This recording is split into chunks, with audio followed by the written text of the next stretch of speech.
Hi everyone, Bruce here at eTrailer. Today we're going to take a look at and install the Airlift WirelessONE tank system on our 2024 Ram 2500. If you've got airbags and you don't have an onboard air tank or air compressor, I really highly strongly recommend that you do get one because it's going to save trips if you don't have a compressor at home to air up your bags and you got to constantly go to the gas station, get in and out of your vehicle, and able to do that. Now you can actually air up your bags with this remote. We just bump this up. We're going to bump it up to 15. Now it's going to draw out of the tank itself. If you notice, the truck is going up. It didn't take much. If we lower that back down, you should be able to hear it drain out. So the compressor only runs when the tank doesn't have enough air, and then shuts off once the tank does have plenty of air. So let's go ahead and blow this thing up to, let's say 30, 31. And we can get a shot of the truck going up. See, now the compressor kicked on because there wasn't enough air in the tank to pump the tires or the airbags up. Now it's a pretty neat installation. Everything's tucked away. You don't see anything. Now you will hear the compressor run. Now, as far as the installation goes, it's not really too bad, other than finding room for all the components is the hardest part. If you don't feel like you want to tackle that at home, check out our dealer locator on etrailer.com. But if you do want to tackle it at home, stick around, I'll show you how. To begin our installation of our compressor, manifold, and air tank, first you've got to decide where you want those mounted. Now, if we come in a little closer, I've already mounted the manifold so I could get started figuring out where I need the compressor and the air tank. So here's our manifold with its bracket, and we just mounted it with the quick mount here that comes with it. And if we look up here, this is where our compressor is going to go. This is our template for that. And then if we scoot down the frame a little further towards the front, we are going to take our air tank, and it's going to mount right up here.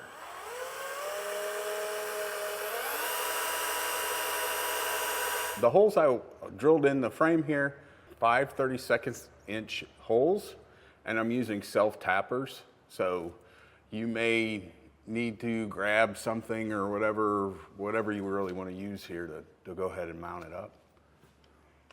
So we're going to go ahead and mount this up.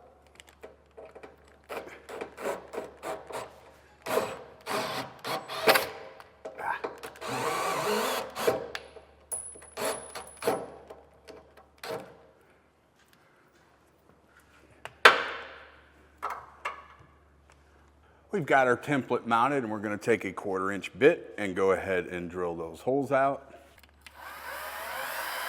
Now we've got to prepare our tank for mounting. So we ended off with, we've got the holes all drilled for the feet. Now there are some fittings that do need to go onto the tank. So let's go ahead and look at it. The orientation it's going to go in, it's going to be sitting like this. So with that being said, your drain cock right here has got to be on the bottom. This is your safety valve on top. And then on the bottom as well, you'll have an air fitting. And then this side is going to go to the compressor. This side goes to the manifold. Now, when you do put this filter on, pay attention to the arrow because that's your air flow. So coming from the compressor on this side, going into the tank, and airflow is going that way. So just keep that in mind when you do mount this. Now, tightening these up, don't over tighten them. It doesn't take much, just snug them up. And we're just doing the safety valve first. Now, the orientation of all these fittings on here is going to depend on how you actually mount the tank. So just pay attention in your instructions, but you always want the drain cock pointing down. And don't over tighten these. They are brass and they can break. So just snug them up and you'll be good. Well, we're finishing up the last 2 fittings. Again, don't over tighten them. It's usually hand tight and then 1.5 turns and you'll be good. So these 90-degree fittings, you don't really have to worry about the orientation because those do swivel. What you will have to worry about is this filter. Make sure wherever you're putting it, it is actually facing down. So just keep that in mind. It's time to go ahead and mount up our compressor. It's a tight fit, so you got to work it up in here.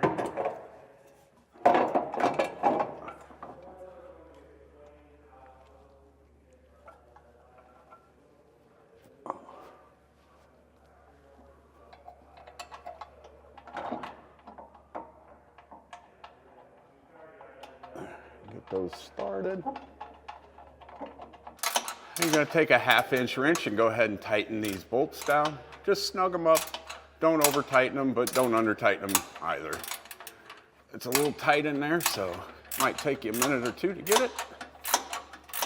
Once you have the tank mounted, we're going to go ahead. We need to relocate the air filter on the actual compressor. So looking at this fitting right here, we're going to take the big black tube here. We're going to connect that to this nipple, and you can use some silicone or something like that to make it a little easier to get on. So what we're doing here, we're just taking this line, it's for the air filter, and we're trying to keep it from getting water in it or any debris, so we're going to run it up above here. Now we had to relocate our air filter on our compressor, so we're going to show you how we ran that.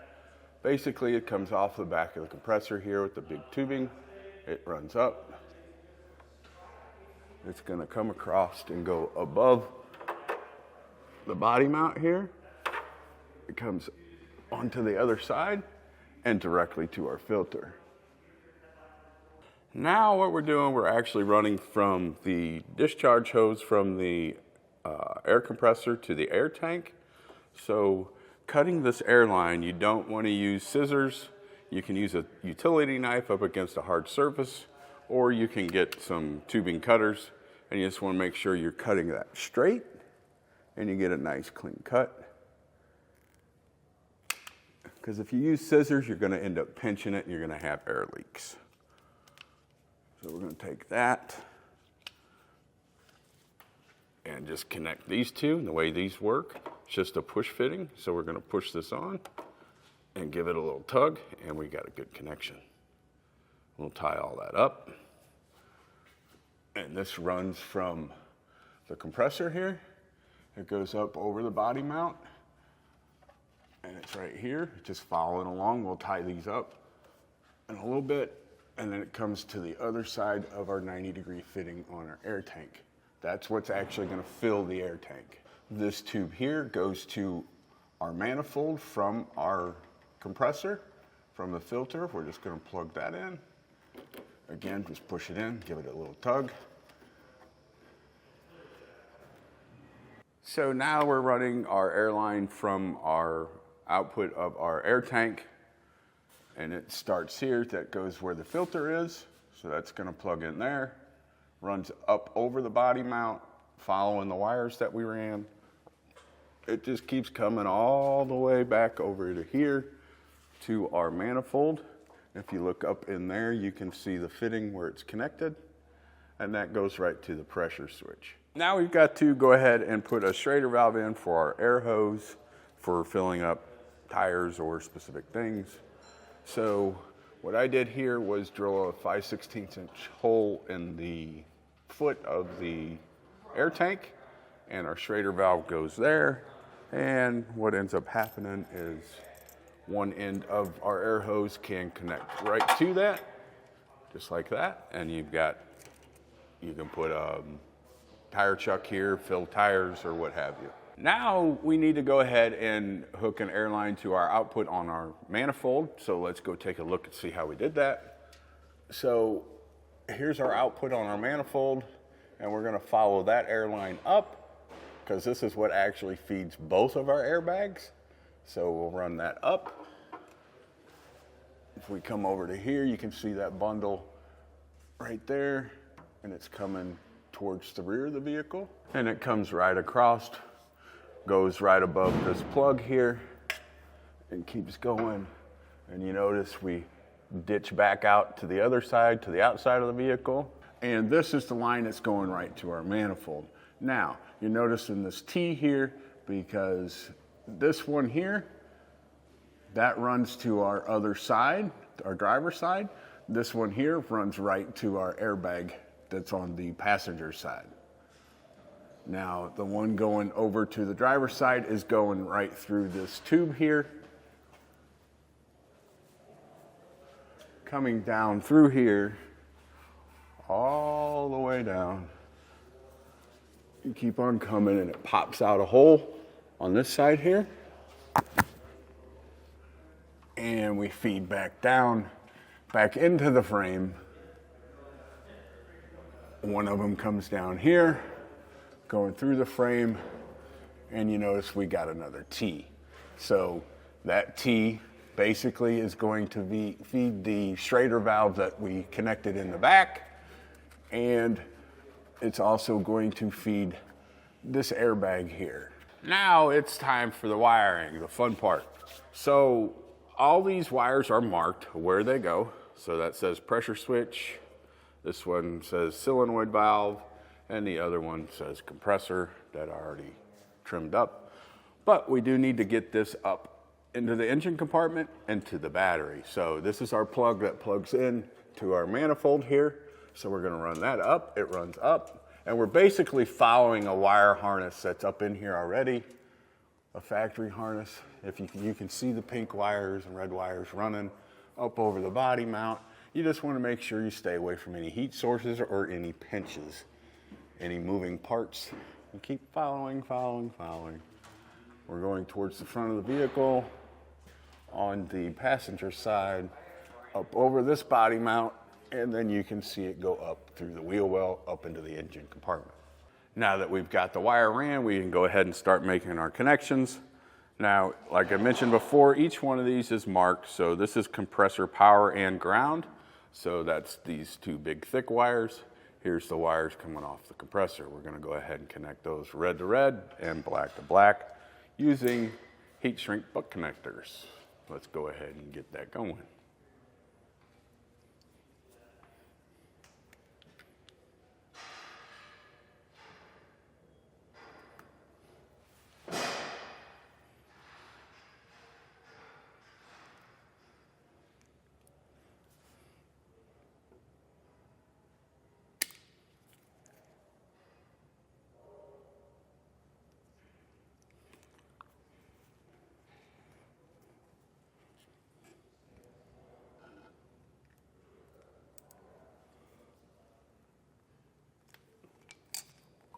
We're gonna give that a tug, make sure we got a good connection, and we do, and we're just gonna do that same thing to the red one. We'll take black to black, and we'll come back by and heat shrink these. I stripped that a little long, so I'll make that a little shorter.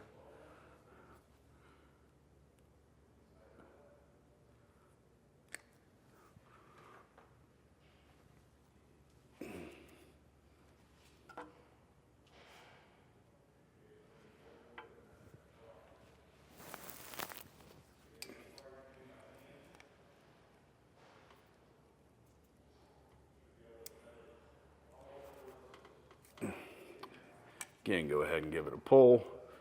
We're good. And now we can hook our red to our red.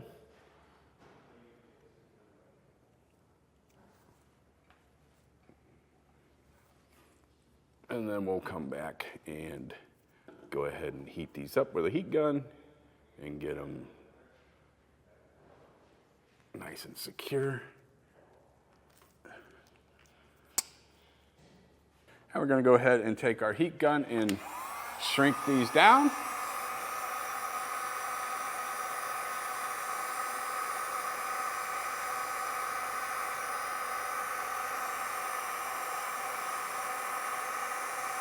Now it's time to go ahead and hook up our solenoid valve. So these red and black wires here are for our solenoid valve. These two black wires go right to our solenoid. Now it doesn't matter, red can go to either one of these or black to either one of these black wires here. It does not matter. This is just going to the solenoid. And again, we're going to use shrink butt connectors.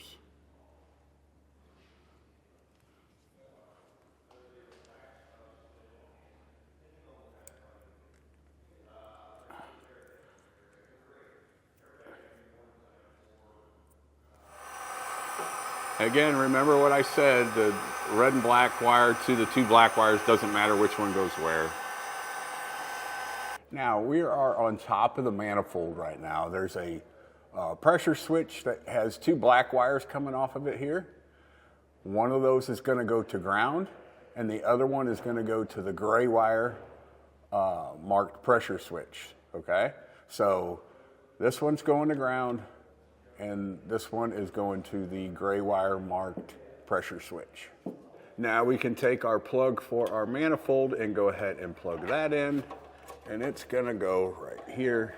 And it does have a locking tab on it, so push it in, and then go ahead and push the lock. See it come out right there? So that's our lock, so it keeps that nice and secure. Tuck those up, and it's time to move up top and make our connection. Now that we're up under the hood, these are our final connections. We've got a fuse holder here that we've got to tap into our red wire. So this fuse holder comes like this with this wire connected. You're just going to cut that, put a butt connector on one end and an eyelet on the other. Now keep in mind, do not have the fuse in here when we do make our connections. We'll put the fuse in after all of our connections are made. So at this point, we're going to go ahead and connect this to our positive lead on our battery. Takes a 10 millimeter. We're going to undo it here.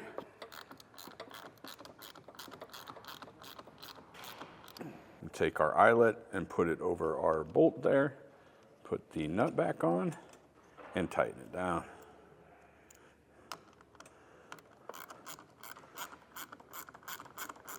Now we're going to take our negative terminal off and we're going to put our black wire on it. Again, it's using a 10 millimeter. So we'll get that off. Get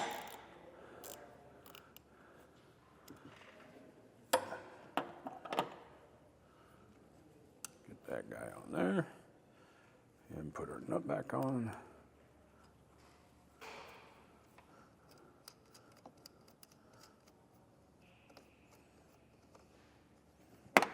And go ahead and tighten that down. At this point, we're going to go ahead and grab our remote because we do have to pair that with the manifold. So we're going to take our fuse, and it's the 30 amp fuse that comes with it. We're going to put it in our fuse holder.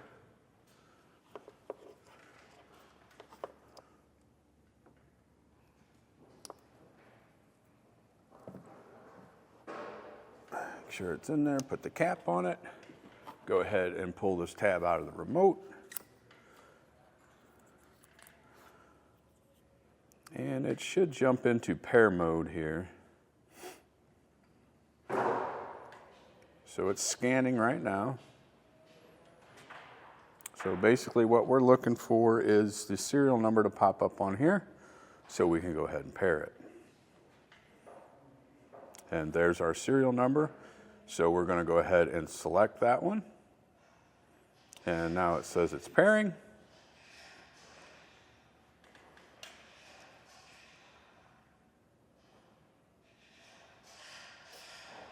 Now we're going to go ahead and pump up the airbags to 50 PSI, and we're going to go back by and check all the fittings, make sure we have no leaks. We're using soapy water. We look good there. We're good there. Good there. If you notice here, we're getting big bubbles blown. Means I've got to tighten this fitting up a little bit. And we want to check all of our T-fittings going to our airbags. Make sure we don't have any leaks there. We look good there. Let's move to the next one.